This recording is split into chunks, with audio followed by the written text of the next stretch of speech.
Welcome back to Primetime News. And a special welcome once again to our viewers on TVJ International in the Cayman Islands and online at onespotmedia.com. We begin this evening with news of 2 major gun busts by the police in the last 24 hours. Now, TVJ News understands that the search is currently underway at the Kingston main wharf, but some firearms have been identified.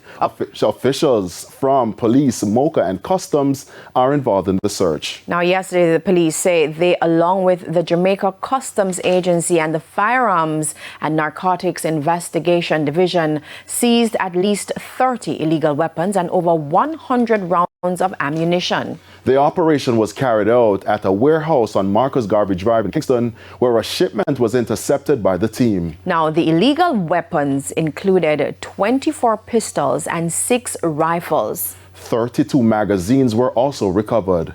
Head of the FNID, Senior Superintendent of Police Samuel Blake, says the seizure forms part of a collaborative effort to disrupt the trafficking of weapons and illegal drugs in Jamaica. Now, this is the second such seizure in recent months as members of the JCA and FNID seized 66 firearms and 4,700 rounds of ammunition in Newport West, Kingston on January 17. A dual citizen was charged in relation to that shipment.